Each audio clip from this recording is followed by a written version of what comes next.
Hey, this is Kevin from Kevin's Barbecue Joints, and this one's a really special one. It's with Jesse, Greg, and Chad from Weaver's Barbecue in Dayton, Texas. It's definitely a story of tenacity, strength, and courage, and the ability to come from tough situations and make something of yourself. So if you know someone that is having a rough time, this might be a really good one to show them or to listen to on the podcast. I can't thank them enough for taking the time.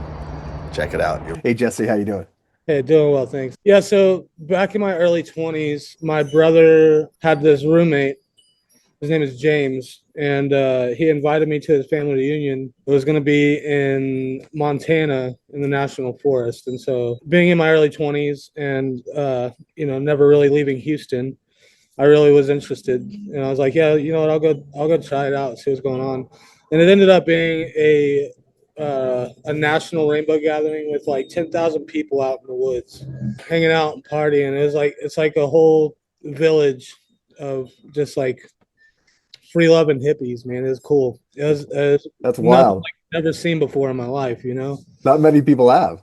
Yeah. It's like everything's free. There's these kitchens. We do what's called a circle, where everybody joins up all around this main fire pit called the Bliss Pit and prays for peace. And everybody comes together with vegan meals. It's all vegan and like soft foods, so that's like all inclusive. All diets are met that way, you know. So we basically went from Texas up to Montana and opened my eyes, and then we went down to these hot springs called Tokenie Falls, Umpqua Hot Springs in Oregon. It's in the Umpqua National Forest. I met this girl Tess there, and she told me that she would be back in a week with an RV. And she came back like a month later, but I was still hanging out at these hot springs because it was like basically like a small rainbow gathering with kitchens in different places. And so it was beautiful, man. It's like the third cleanest drinking water aquifer in the nation, and it's just coming down a moss wall on the side of a mountain. And Magical. yeah, it's beautiful, man. It's my favorite place that I've ever been. And I've been countless times since. I was doing that for just traveling around, hitchhiking, and selling 25-cent jokes, playing music on the sidewalks in every major city across America. Do you know one of those It's jokes? like, yeah, absolutely. Why couldn't the Coast Guard save the hippie? It is too far out, man. I love You it. know? That's great.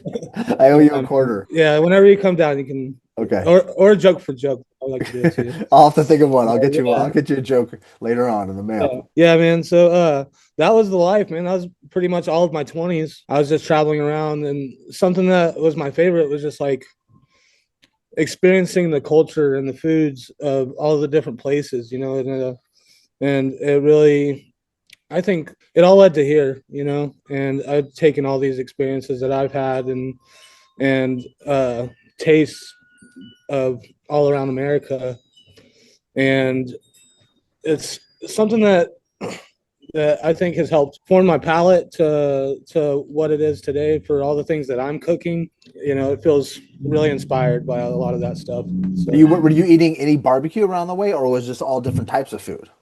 so not so much really.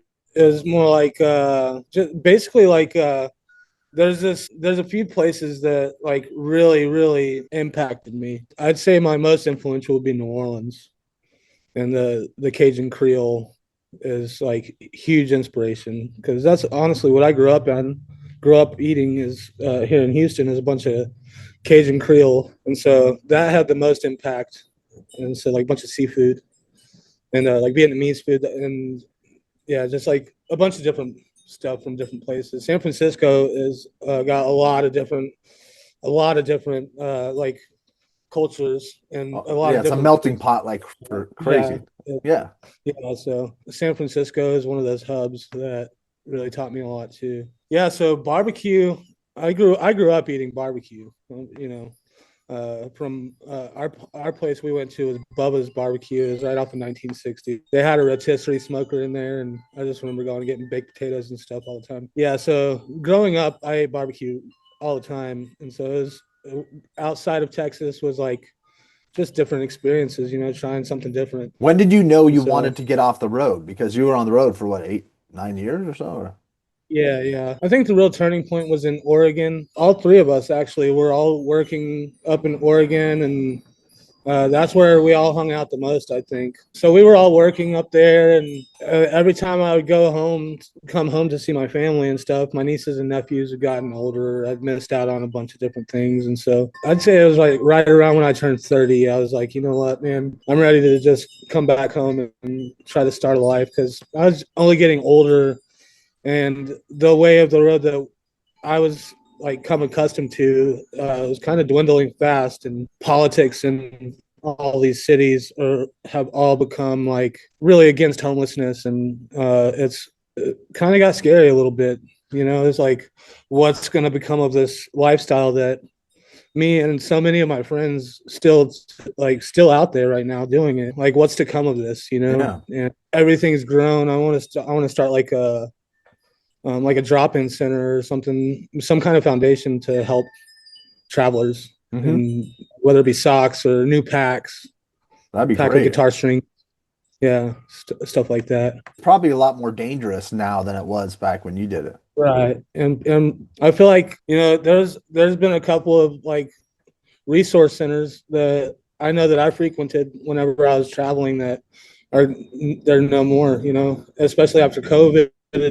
That's true. It took a lot of things away from we're able to do at one point in time. Did you guys, like you, Chad and Greg, did you guys ever talk about a restaurant? Was that ever in the back of your mind, or was it just something you connected with after?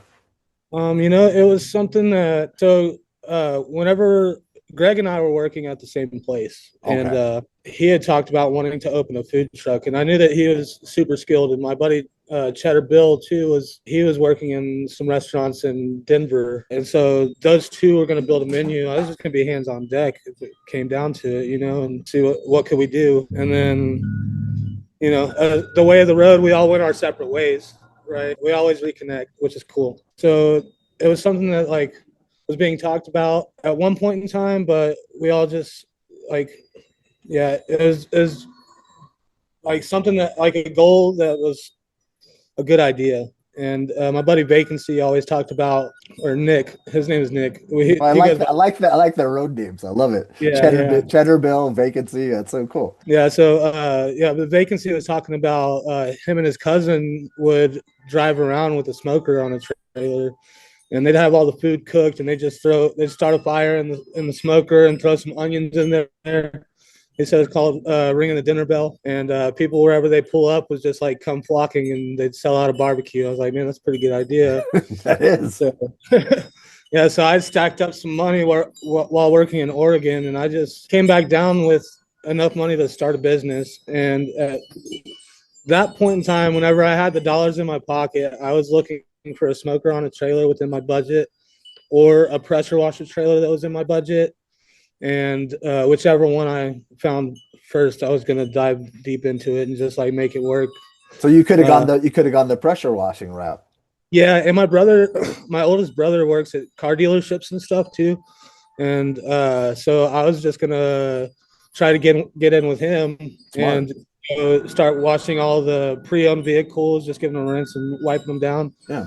Especially on like a nice sunny day after it rained. And so that was the game plan there. But yeah, so I ended up finding a smoker, and I was like, okay, cool. So I went and picked it up. Actually, on the drive home from picking up this smoker, it was not very well built, and it like fell over into the trailer, thankfully, but it just like fell down on the trailer. I was like, oh man. So my buddy Stephen Perry put it back up, and I started out like I pulled up to a Walmart parking lot thinking that was going to be the spot, and I started to start a fire. I was like, man, maybe not. Maybe this isn't it.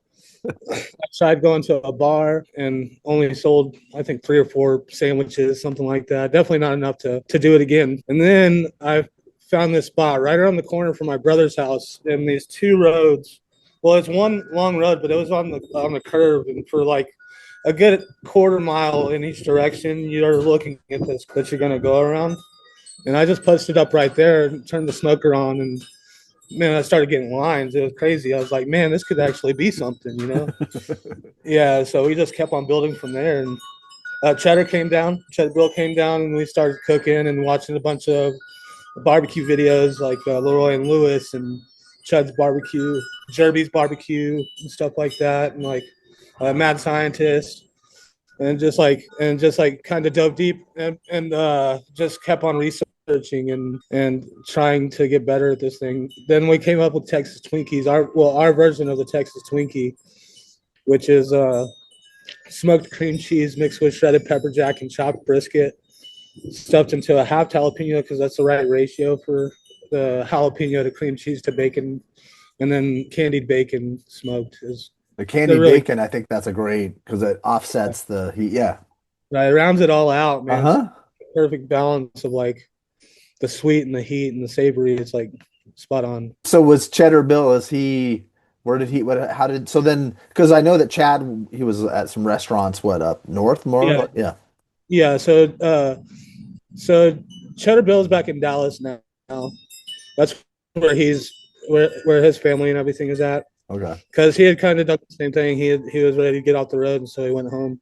Came here, and then eventually way back. But yeah, so Cheddar, he worked at some places, some finer dining restaurants. I think one was in Morrison at the Morrison Hotel. Oh. He did some a couple of other places that have since shut down, but he's like a really good cook, man. He's the best. One of the best that I know, along with Greg. Greg, like, is crazy good at what he does. So did you pull Greg from Oregon to come out?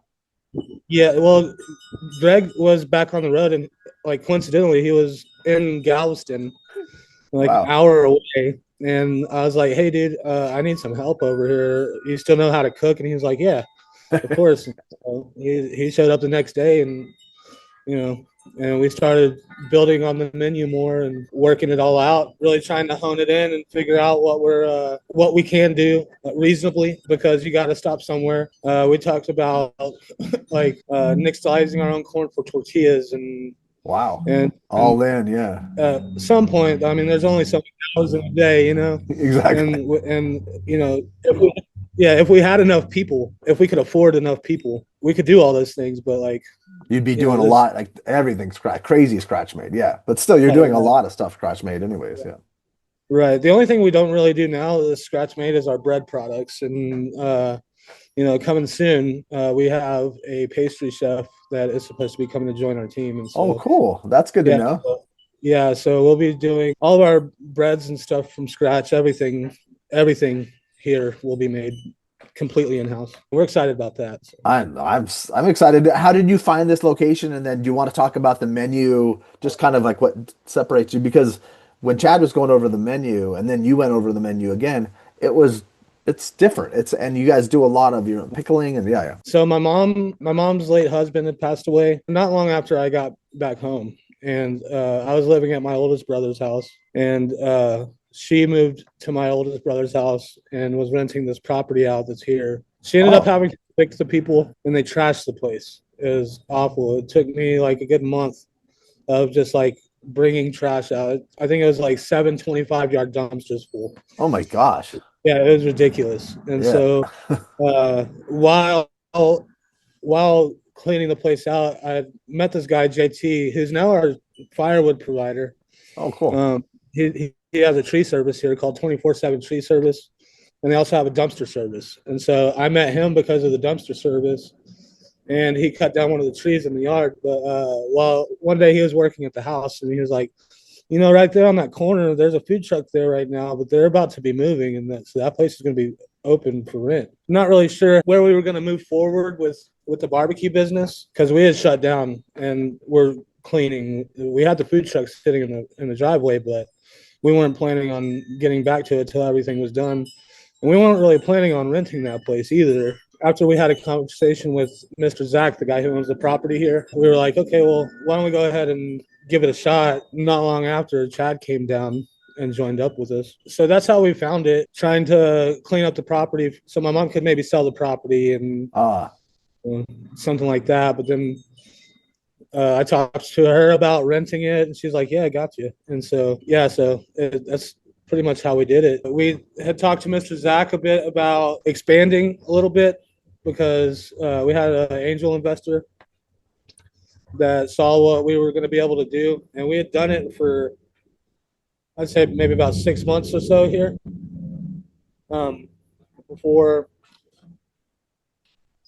this angel investor, and then after that, we were able to put the buildings here that are behind me, and we were planning on opening a restaurant actually. Oh, sit down, like a walk inside and Yeah, and I mean I think it's only like 800 square feet, something like oh, that. And then we have the food truck, the big food truck that is our kitchen. It was going to have a pass-through window and stuff like that. And like where the line, it would, like the pass-through window would be like right in the middle of the line, so that people could see what, like the Austin Midnight or something like that passing. Oh, I got to get one of those. exactly, smart.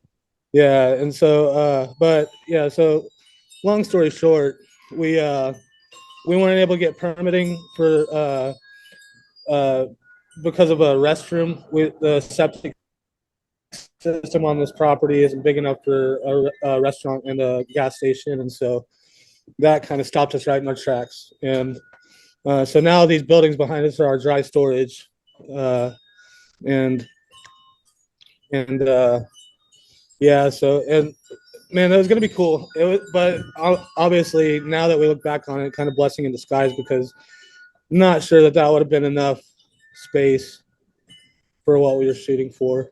And When did you build the overhang? Was that like 6 months ago? so it was last year, Oh.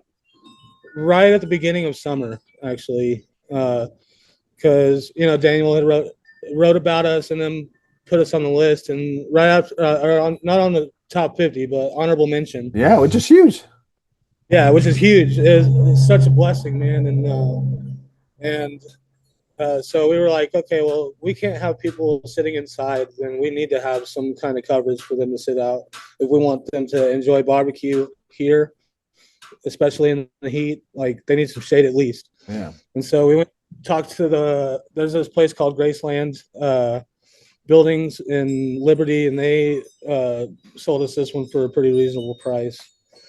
So It's kind of a cool setup. I think it's very unique to you guys. yeah, and yeah, so man, we had planned, so all of this stuff is here.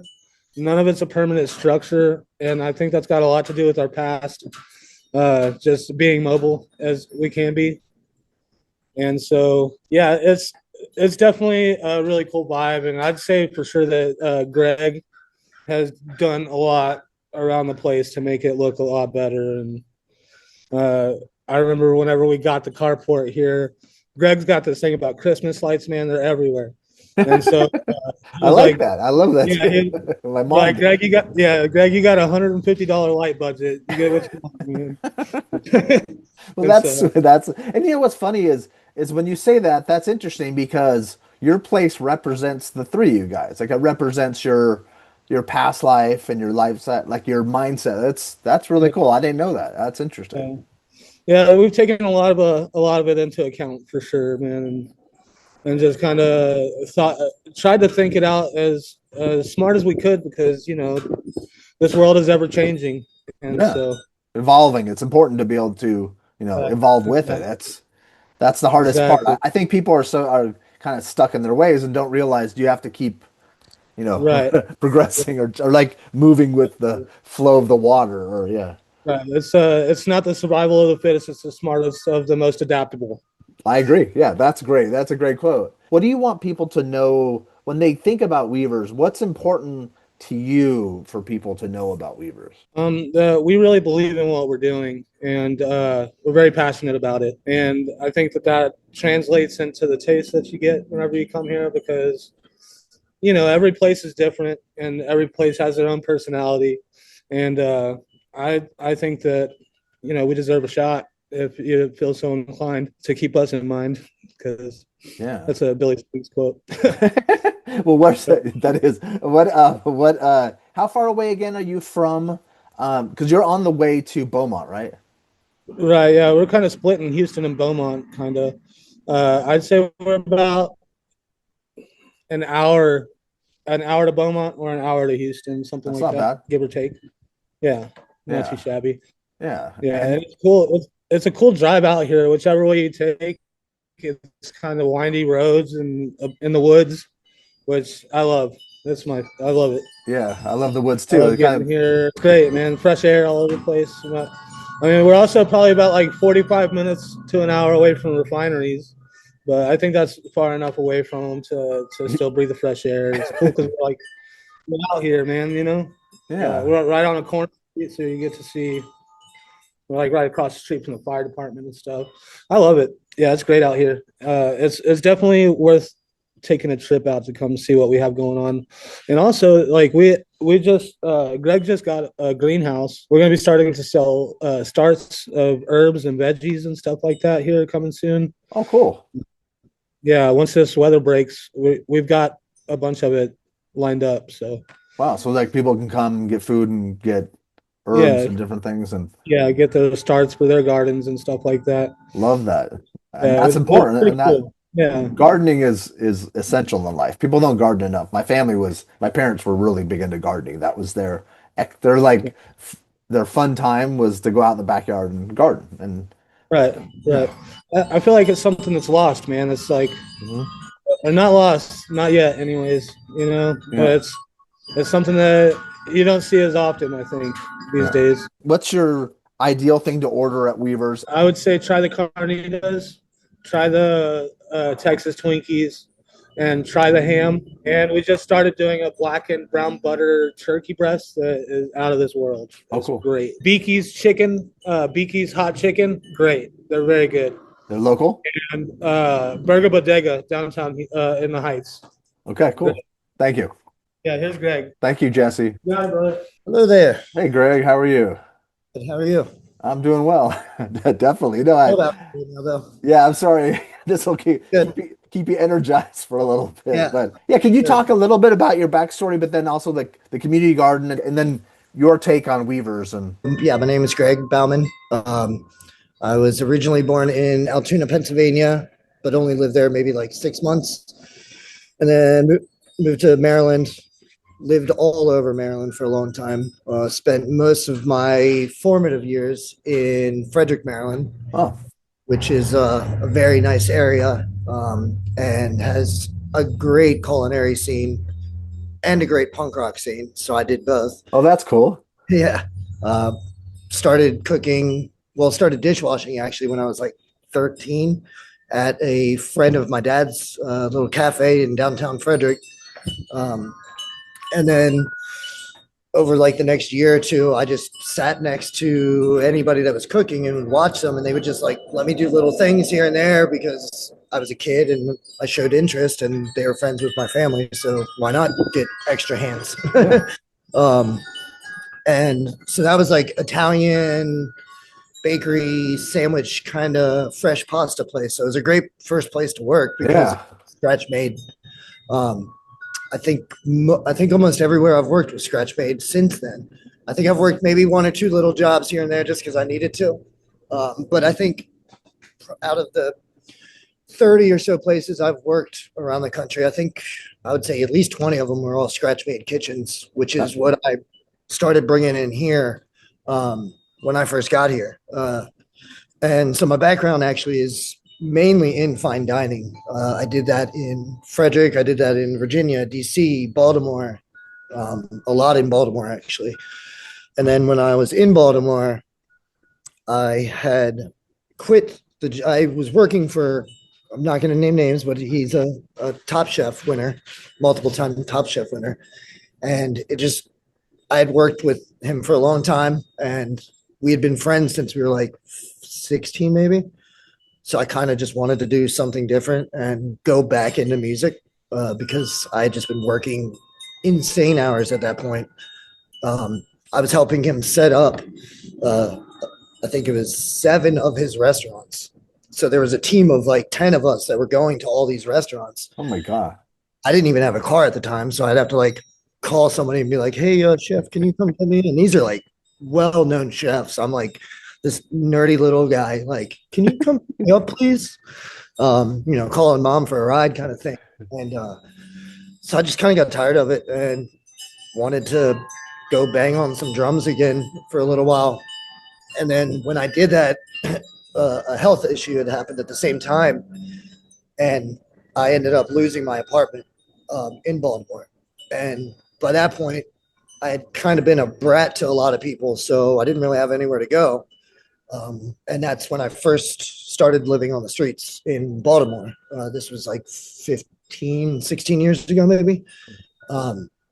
Yeah, like literally finding little, tin cups to make fire out of many times. I didn't know how to be homeless, That's I, wild.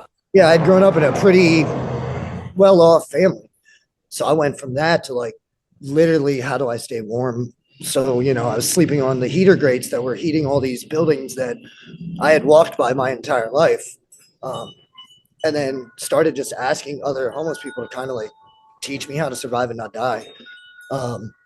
And I met this wonderful woman in Baltimore named Mama Saray. They call her the Queen of Baltimore cuisine. She's kind of like this. She's known in circles, but she's not known in circles, and she likes it that way. Interesting. Yeah. She helps feed thousands of people in Baltimore. So when I met her, she saw me post on Facebook like, "Hey, anybody in the Hamden area, like, I'm hungry. I just need somewhere to eat." She was like, "Oh yeah, come down to the free farm." And I was like, "What's the free farm?" She's like, "It's actually right at the end of the street that you're at." So I walked like, I had no idea that this place existed. I walked like 60 feet, and all of a sudden I see gardens, massive gardens on the side of this hill with townhouses that are overlooking them that also have gardens growing out of them. And then this massive building. She brings me into the building, and it's a giant community kitchen. And she's like, "There's our free, there's our walk-in. Like, what do you need?" She gives me like a giant box of food. And then she's like, "Where are you sleeping?" I said, "I don't really have anywhere." She was like, "You can just sleep on the couch that's next to mine." Mind you, this is like a 80-year-old Jamaican lady. She actually owns a house in Jamaica now that just got hit, sadly. Oh. And I just found out that her husband passed a couple of days ago as well. So, Oh my Lord. I love that lady to death. I would not have survived. I would have frozen for sure. It gets pretty bad in Baltimore. Oh, I imagine. Yeah. And like I said, I didn't know how to be homeless. You know what I mean? I didn't know what kind of blanket to use or. No one does. Well, yeah, it was very new to me. So I stayed with her for a while and found out that she was actually feeding homeless people at a couple different areas in downtown Baltimore. And I mentioned, "I'm a chef. I don't think I ever told you that." She was like, "No, I kind of figured. I saw you cooking. I could kind of tell that you knew more than you were letting on." She was like, "I need help.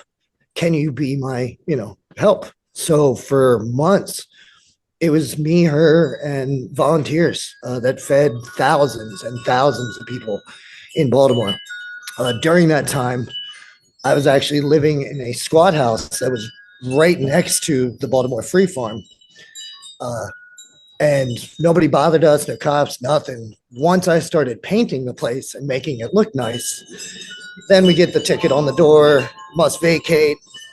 So by that point, I was seeing a girl, and she had already been a well-known traveler. She was like, "Why don't I teach you to do, what I do, which is just travel and play music for money and tell jokes." And so I think we packed, like the day that ticket got put on the wall, we packed her van and went straight south to her mom's house in Virginia. And then from there, my love of traveling started where, New Orleans constantly, New York, California, Oregon. So I did that for a couple of years. And then her and I split. I ended up going to a random rainbow gathering. I'm not a rainbow kid. I'm like a punk rock kind of hippie gardener kid. But all my friends go to rainbow, and they are rainbow. And so I just go just on a whim. And I climbed the mountain literally to get to where they serve all the coffee at. And Jesse was actually sitting there playing guitar. And I was like, "Man, I got my washboard down in my van and a cajon. Like, do you want me to go grab it?" So I hiked the 3 miles back down to the van, back up. We played for the next couple days. And then I had nothing to do. So he was like, we just got a school bus. Why don't you just travel with us, like caravan? We ended up doing that for a very long time, years. We ended up starting a band together, me, him, and his brother. Sorry if I'm shivering. It's a little windy. No, right no, now. I'm sorry. I'm I sorry. hear all our chimes right now. Yeah, I know. But it's kind of actually kind of beautiful. It's Yeah, kind of magical. I love this place. Yeah. It's great. But yeah, so met them, traveled, played shows all across the country. Ended up getting a property with Jesse out in Oregon, a farm, and then that kind of broke apart, investor wise and all that kind of stuff. So we split. I went back to Maryland because my dad had gotten sick by that point, and we kind of knew like get home kind of thing. Yeah, I was there, I don't know, maybe like a year or two, and then he passed. I'm sorry. And thank you. And then my best friend, who I had been in another band with years ago, randomly hit me up and was like, "Hey, are you back in Frederick?" And I was like, "Yeah, where are you at?" He's like, "Baltimore." And it's like, "That's 45 minutes from here." I hadn't seen this kid in years. I was like, "Yeah, come on, come meet me." So he met me, and we left that night to go on tour. Basically, like I remember all the songs. Went back on tour with him. We went, down through Maryland, Virginia, Georgia, Florida. As we were cutting through Texas, we stopped in Galveston and got harassed by police there, which became a massive thing in Galveston, where they're actually now changing the busking laws because of us, because they harassed us on property that we were allowed to be on. Oh my gosh. Ticketed us, almost broke guitars. We're going to take our dogs. And the entire community of Galveston stood behind us, including the mayor. Wow. So yeah, they're now changing the laws because of it, where musicians are going to be able to play on the streets of Galveston. And I think that's a very nice tribute, because what happened next is right after that happened. It was the eclipse that was happening, I think 2 years ago. Yeah. Trevor and Jillian, his girlfriend, who's our bass player, wanted to go see the eclipse in, I think, San Antonio. I stayed back in Galveston, and that night got a phone call from Jill that Trevor had broken down. The RV broke down. When he got out to fix something, he got hit by a propane truck and died immediately on impact. And so that threw me in a huge depression. Of course. I was in Texas, didn't know anybody other than Jillian, which is his girlfriend. She left, you know what I mean? Because she's just devastated. Yeah. She goes home to be with his family and bury him. So I'm just stuck in Galveston. Luckily, I made a bunch of musician friends that kind of took me in, because they all loved Trevor, and were like, "Come play music with us." So I did that for about a year. Van breaks down again. So now I'm living under the bridge in Galveston for months. I don't even know how long, me and my two dogs.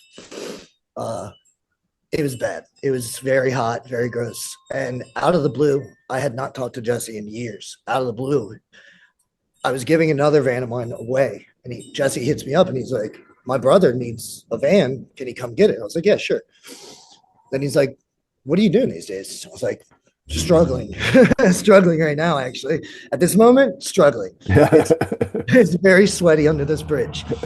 Help. And he's like, "You still cook?" And I was like, "Yeah, of course. I think this is my 30th year or something like that." He's like, "Well, I need help." And I was like, "Yeah, what's up?" He's like, "I have the barbecue truck, and we're trying to, grow and expand. And one of our goals is to somehow just get somebody from Texas Monthly to even know that we exist." I'm like, "Yeah." He's like, "Well, when can you be here?" I was there that next morning at 8:00. He didn't know that I was in Galveston when he asked me. Yeah. It's like, "Yeah, I'm like an hour and 10 minutes away, dude. I'll be there tomorrow morning." He's like, "Really?" It's like, "Yeah." And this is after years of not even saying hello. And it was just the right time, the right moment for me to be like, "Yeah, I'm stuck here. I'm depressed. I need something to get me the hell out of this." Yeah. I go with Jesse, that means I can play music again, because we had the band, and I can cook, Perfect. and I know he's got property, which I'm a gardener. I was like, this is somebody above, something above saying, Yeah, something's pushing you in the right direction. Yeah. just drive. And I didn't even have the money to get here. I didn't have the gas to get here. I was telling the lady, somebody had gotten me a motel room while I'm talking to Jesse. I was telling the lady at the desk what was going on. And she had already known that Trevor had died and, all the depression stuff. She's like, I'll give you $100 right now if that's what you really need. I was like, that's all I need. It gets me a house. It gets me off the street. $100 is life-changing at this point. She did it without question. I tried to go back and thank her, and she had quit, and they didn't know where she went. So wherever she's at, thank you. Yeah, maybe you should watch this, or maybe you'll run into her in a year from now, or 2 or 5. Yeah. I want to say her. I think her name is Amber. I believe Amber or Amanda. Well, thank you, Amber or Amanda. Thank you. And now we're here.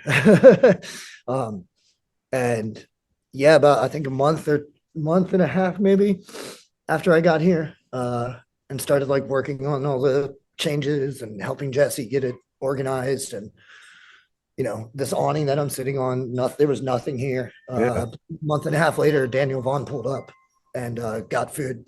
I was actually sick that day, so I'm like at home working on my computer, and I see Jesse's like Facebook thing, like him and Daniel Vaughn, like hugging. I'm like, what the hell, dude? Like, of course, the day that I call out, Of course, yeah.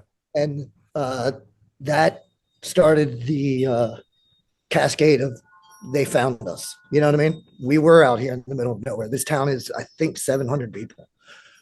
Dayton's bigger, but we're not in Dayton. We're in Kennefic. Dayton's 7 miles that direction.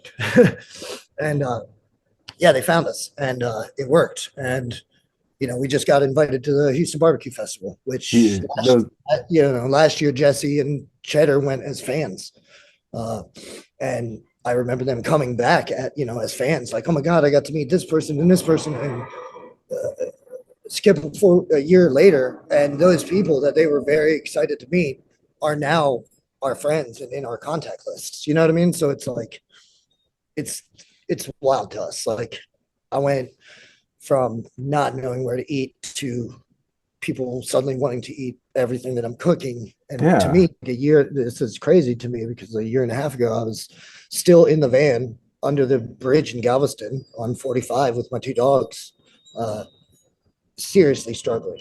You can't really tell, but I only weigh like maybe 145 my whole life. When I was in Galveston, I weighed myself and it was like 122. So it was, bad.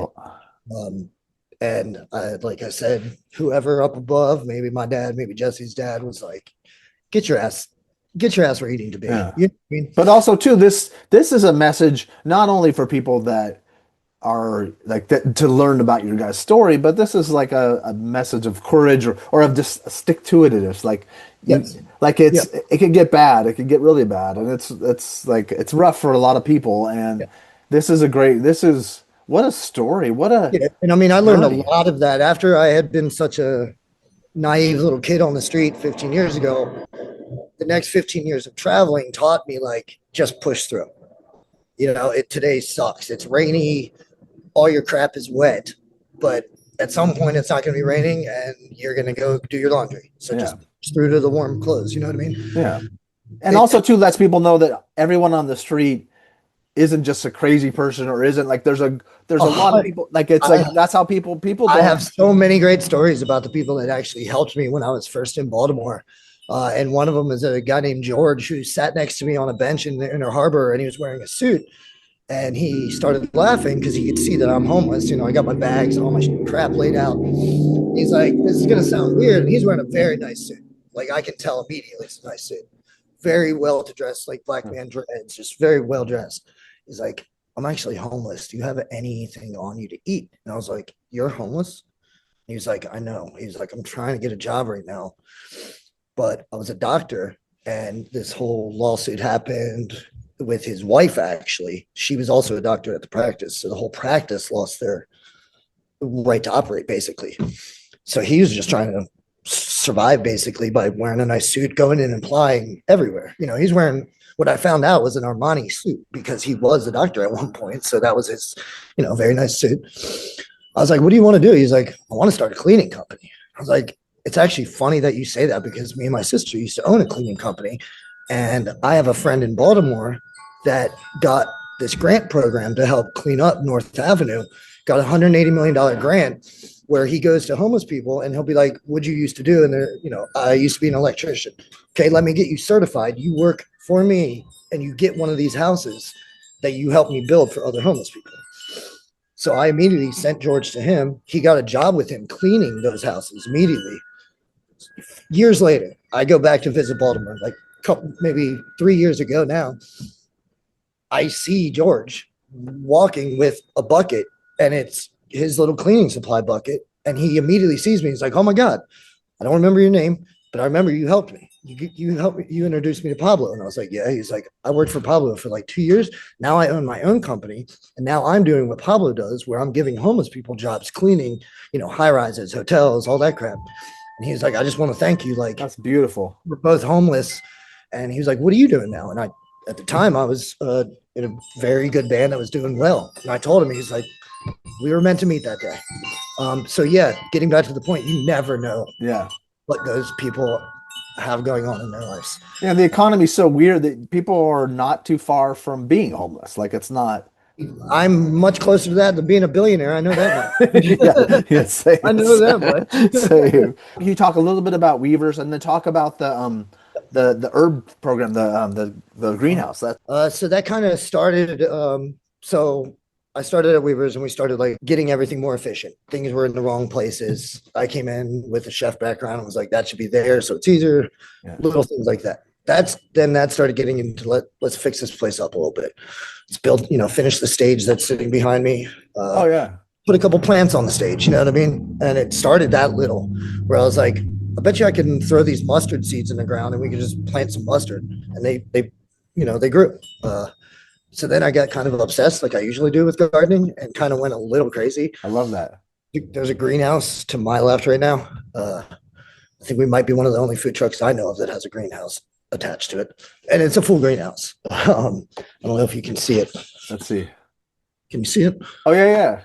Oh, wait, go a little bit more. Right there. Okay, right there. Okay, cool. Yeah, I can see it. Yeah. That goes back another 20-some feet.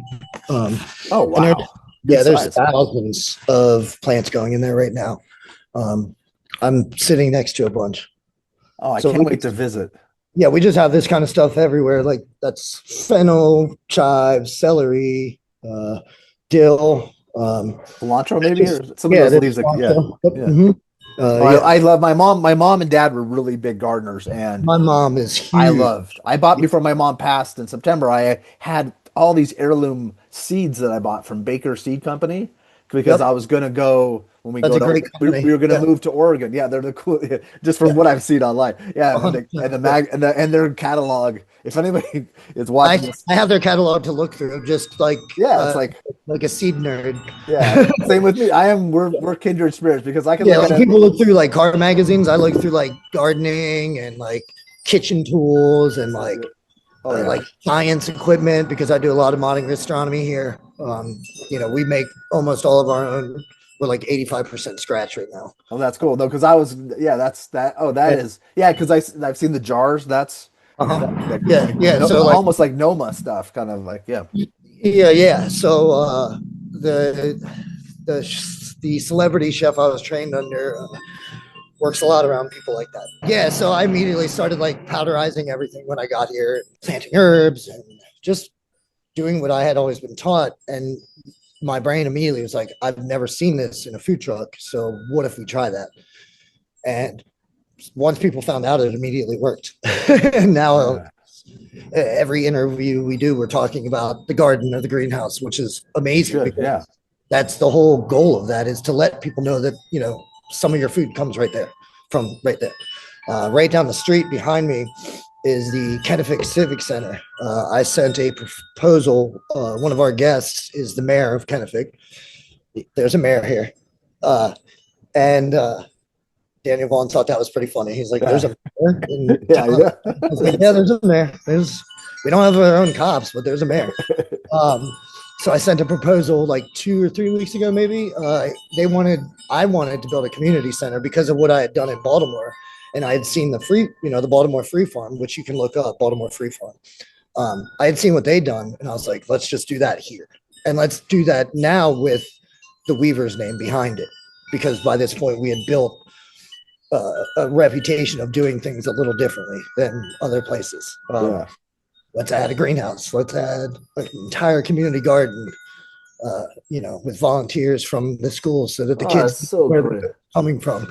I'm an artist as well. I'm a painter. So let's start hanging up people's artwork and paints and commissioning things. And, we have bakers that bring us cookies to commission through commission. But something I'm excited about is a friend of mine that I've known for many years she's an amazing cook, amazing. But what she's great at is baking. So I have recently gotten her to agree to move down here, actually.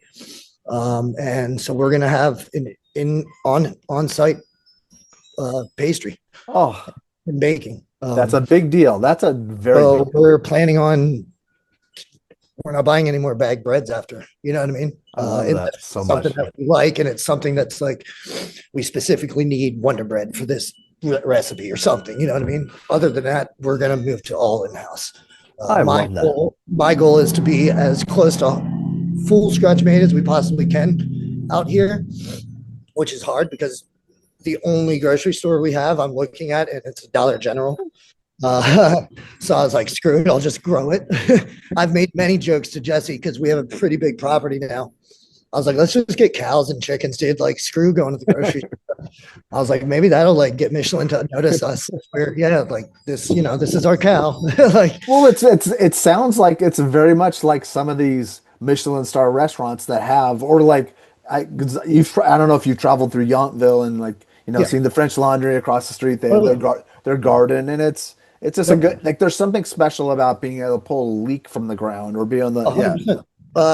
Yeah, I mean, there's been many times like not to bring up his name again, but when Daniel Vaughn was just here, he was commenting on all the gardening since he had last been here, and we had forgot to garnish his bread pudding. So I just walked over in front of him, grabbed a piece of mint, and just put it on him, and like kind of smiled at him, and he just like laughed and put his head down. He knew, like, yeah, okay, that was cool. so Like, cool.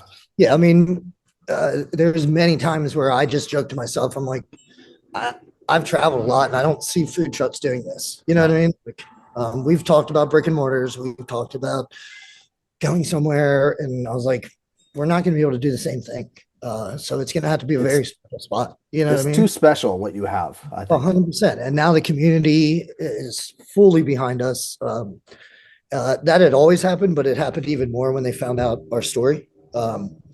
That we weren't just some new kids that moved in and started a barbecue truck that was getting talked about.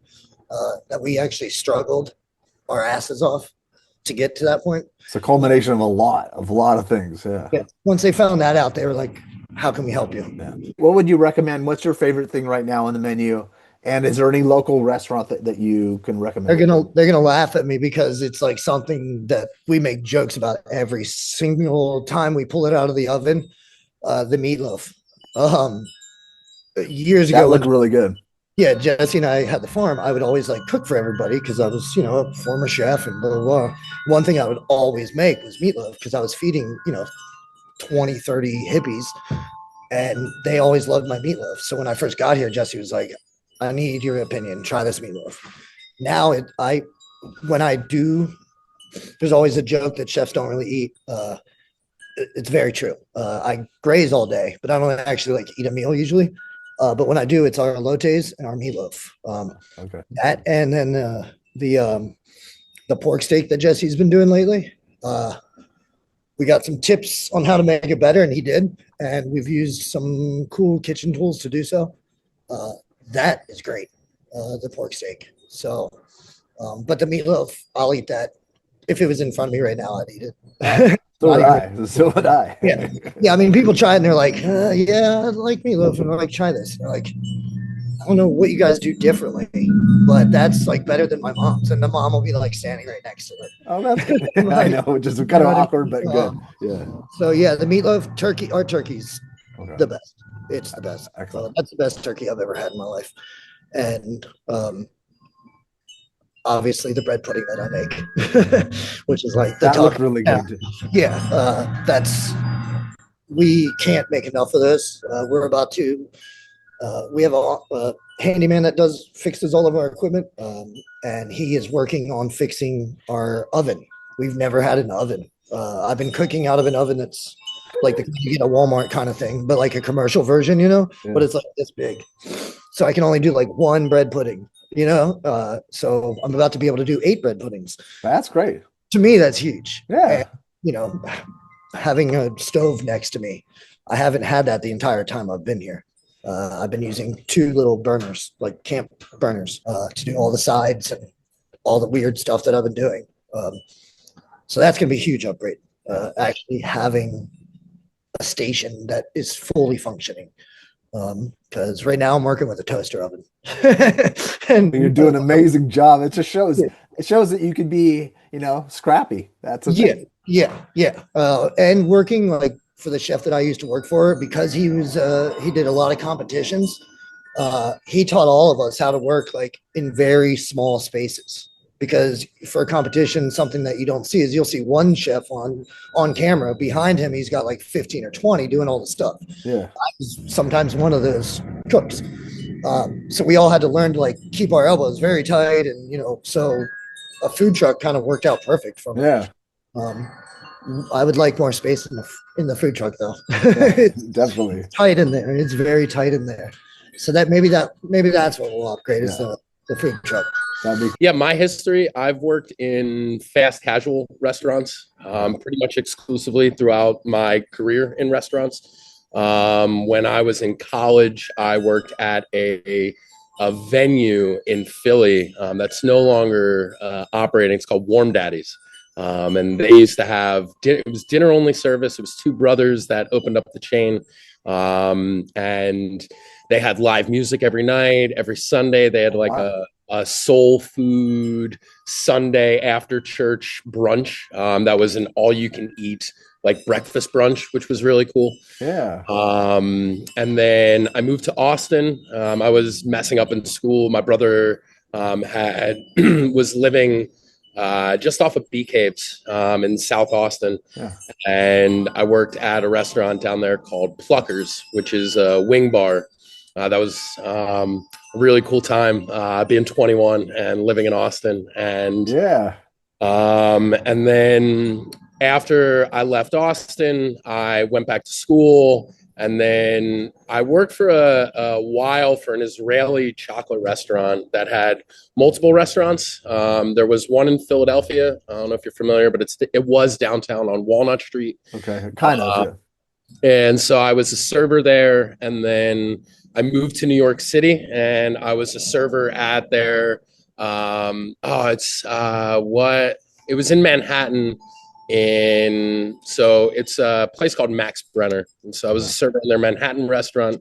Then I got promoted back to Philadelphia to be a front of the house manager. And then I got promoted again and became a salaried manager up in the New York restaurant. Wow.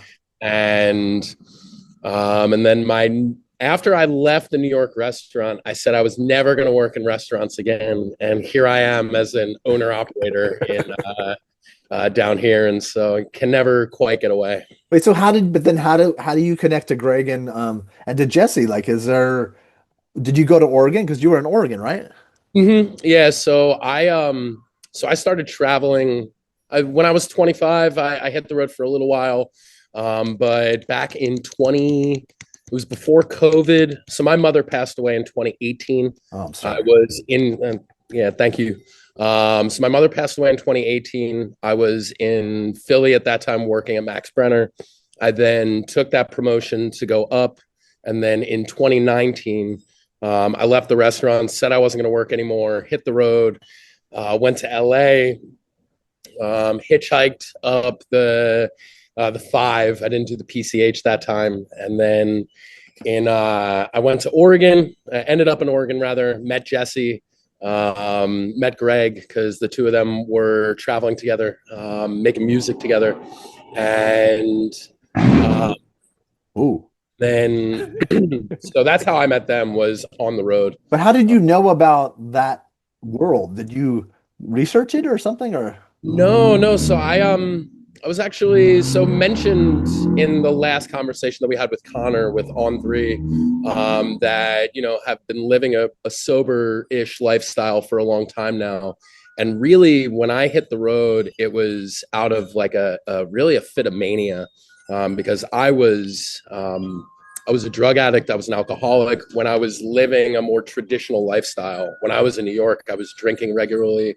I was doing drugs, and when I hit the road, it was a blessing in disguise. I didn't really know what I was doing, but I knew that there was a better lifestyle out there for me and community out there for me. And so my time on the road and traveling, man, it was a godsend. And Wow. so I kind of lucked into this community that I found out there, and I've got somebody pulling up right now. Hang on one second. Yeah, no worries. Yeah, I edit these. Don't worry, I had them. Okay, cool. So yeah, I was living an unhealthy lifestyle, when I was working and paying rent and living more traditionally. And when I hit the road and just decided to live out of my backpack and figure out where I was going to fit in and how I was going to, get healthier, that's when I sobered up. When I hit the road, that's when I met Jesse and Greg, Jesse's older brother Bobby. I met Liam, just like so many people that have been really instrumental to kind of how I step into the world, and specifically with my sobriety. I realized that I didn't need or really want to drink or get high in order to participate with my social circle. Yeah. And so how did I meet these guys? By a string of luck. Yeah. Just kind of stumbling into some really lovely community. Wow, that just sounds like, and it's a community that I didn't know existed until I saw the tour, like, and did some research. But it's just something that it's wild that I guess it's the way life happens. Life happens without you knowing it, and you wouldn't have. Yeah, you had to become sober and to deal with your own, to become more your true self. So Yeah. it's Well, and wild. it's interesting because like I don't want to recommend people become homeless and hobos, but like it changed my life for the better. I like how Uh, you said hobo. and That's such a cool I was having a classic. conversation recently with somebody where, reflecting upon my time now that I'm sober and how I was a human before, I'm so inspired by the like crummy decisions that I made. And every day I'm trying to, kind of push myself further away from that decision making tree, and like the lack of intention that I had with everything that I was doing, just kind of Yeah. floating through this existence. And so I do my best to just maintain focus on what's important to me now, and be inspired by who I was back then to not treat people and situations the way that I was. And it's funny how we tie so much of our worth to material things when it's just and like, dealing with so much death recently, I kind of realize how, and I'm dealing with material things from these people, Yeah. and it's just wild that like when you die, like it's just like you don't like it's not that's not what's important. It's just it's wild. It's really our society is focused on advertising and purchasing things and the next thing and the next thing and the next thing, and it's like the next thing is right around you. Like Right. yeah, it's wild. I don't know. Well, and dealing with so much, I've dealt with a lot of death. Both my mother and my father have passed away, and so Same with me. Yeah, it it's crazy. really, yeah, and so it really, I've reconnected with members of my family Oh, because good. of that, and been inspired to maintain and grow the relationships that I have, that are still available to me. Because when I wasn't sober and when I was behaving in a way, I've burned bridges Oh yeah. that are unmendable at this point. And so reconnecting with my Uncle Michael, my Uncle Ralph, has been incredible. And dealing with loss, you kind of, man, we've only got so much time here, and we don't go to whatever's next. We don't go to death with the shiny things, with these commercial things, No. but we do have the opportunity today to have relationships, and to have experiences and just spend time with the people that we love and are And close to us. treasure the people that you're closest with, like the people that respect who you are as a person and want to share, Yeah.